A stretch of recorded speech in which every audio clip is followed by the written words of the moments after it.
اللہ۔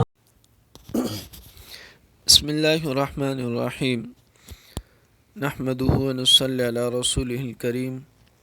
اما بعد فاعوذ باللہ من الشیطان الرجیم، بسم اللہ الرحمن الرحیم۔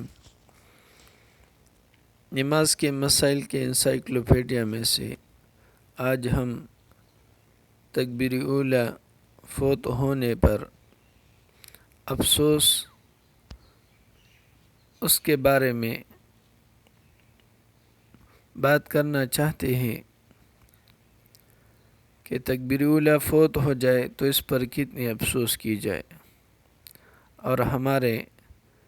اکابرین، ہمارے بڑے، وہ اس چیز پر کتنا افسوس کرتے تھے۔ تو تکبیر اولیٰ فوت ہونے پر افسوس، حاتم اصم رحمہ اللہ فرماتے ہیں کہ ایک دفعہ میری جماعت کی نماز فوت ہو گئی، اس کے افسوس کرنے کے لیے میرے پاس صرف ابو اسحاق رحمہ اللہ بخاری تشریف ہی لائے، حالانکہ اگر میرا بچہ مر جاتا تو میرے پاس افسوس کرنے کے لیے 1000 سے زیادہ آدمی آتے۔ اس کی وجہ یہ ہے کہ لوگوں کے نزدیک دنیا کی مصیبت کے مقابلے میں دین کی مصیبت کوئی وقعت اور اہمیت نہیں رکھتی ہے، اور ہم سے پہلے لوگوں کا یہ دستور تھا کہ جب ان سے تکبیر اولیٰ فوت ہو جاتی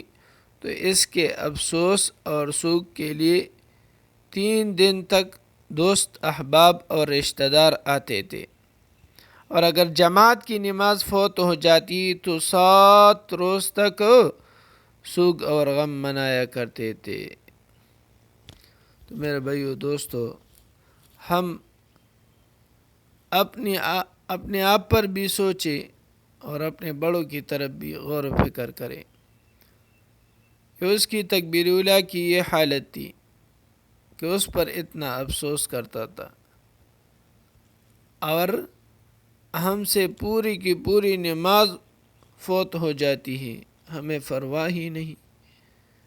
پھر تکبیر اولیٰ تو وہ تو ہمارے نزدیک کوئی چیز ہی نہیں، اس کا ثواب تو ہمارے نزدیک کوئی چیز ہی نہیں۔ تو میرے بھائی دوستو، اللہ رب العزت سے ہم نے مانگنا ہے کہ اللہ رب العزت ہمیں تکبیر اولیٰ کے ساتھ ہی نماز پڑھنے کی توفیق عطا فرما دے، جس طرح حدیث مبارکہ کا مفہوم بھی ہے کہ جو 40 دن تک تکبیر اولیٰ کے ساتھ نماز پڑھے گا تو اللہ رب العزت اس کو 2 پروانے عطا کرے گا۔ ایک پروانہ اس کو جہنم سے بری کرے گا، اور دوسرا پروانہ اس کو منافقت سے بری کرے گا، اور ہم ہر وقت جہنم اور منافقت ان چیزوں سے پناہ مانگتے ہیں، اور خاص کر جہنم سے۔ تو میرے بھائیو دوستو، اگر ہمیں منافقت سے چھٹکارا مل گئی تو جہنم سے تو اللہ رب العزت خود بخود ہمیں بچائے گا۔ تو اللہ رب العزت سے دعا ہے کہ اللہ رب العزت مجھے اور آپ کو اور پوری مسلمانوں کو صحیح طریقے سے نماز پڑھنے، اور جس طرح نماز کا حق ہے اسی طریقے سے نماز کو ادا کرنے کی توفیق عطا فرما دے۔ وآخر دعوانا ان الحمد للہ رب العالمین۔